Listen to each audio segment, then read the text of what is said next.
राज्य शासनाच्या पुण्यश्लोक अहिल्यादेवी होळकर कर्जमुक्ती योजना 2026 या अंतर्गत पात्र शेतकऱ्यांना लवकरात लवकर लाभ मिळावा यासाठी कर्ज खात्याची तपासणी आणि माहिती अपलोड करण्याचे काम पूर्ण झाले आहे. जिल्ह्यात 29,409 शेतकऱ्यांना कर्जमाफी. यापुढे सविस्तर माहिती एस महेकर.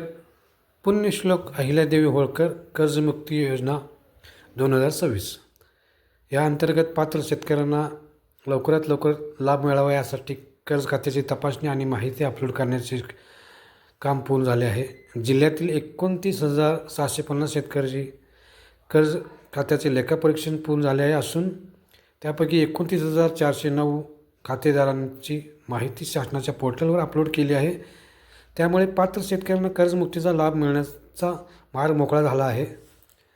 या योजनेअंतर्गत 1 एप्रिल 2019 ते 31 मार्च 2025 या कालावधीत घेतलेल्या आणि 30 सप्टेंबर 2025 रोजी थकीत असलेल्या अल्पमुदत पीक कर्जासाठी मुद्दल व व्याजासह जास्त 2 लाखापर्यंत कर्जमुक्ती देण्यात येणार आहे.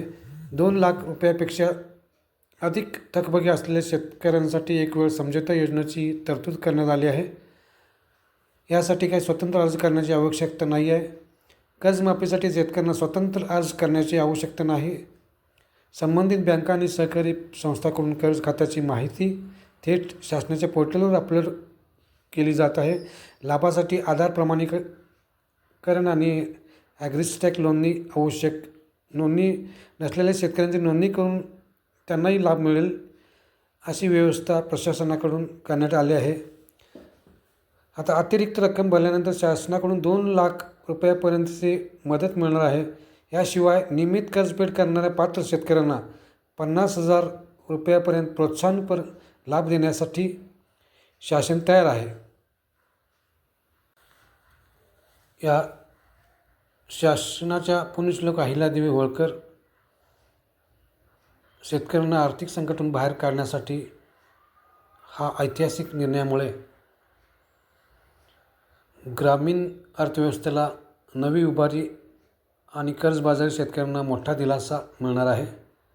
नैसर्गिक संकटावर मात करण्यासाठी गेल्या काही वर्षांपासून सतत होणारे हवामान बदल, दुष्काळ, अतिवृष्टी आणि गारपीट यामुळे शेतपिकाचे प्रचंड नुकसान होत आहे.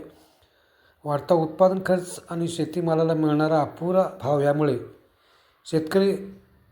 अनेक शेतकरी कर्जबाजारी होतात. अशा परिस्थितीत कर्जमुक्तीमुळे शेतकऱ्यावरील कर्जाचा बोजा कमी होतो आणि त्यांच्या मानसिक तणावात घट होतो. कर्जमुक्तीनंतर शेतकरी नव्याने पीक कर्ज घेऊन शेतीमध्ये पुन्हा गुंतवणूक करू शकतात, ज्यामुळे कृषी उत्पादन वाढीस चालना मिळते. ही शासनाचे धोरण आहे. या शासनाच्या धोरणामुळे शासनाच्या या पुण्यश्लोक अहिल्यादेवी होळकर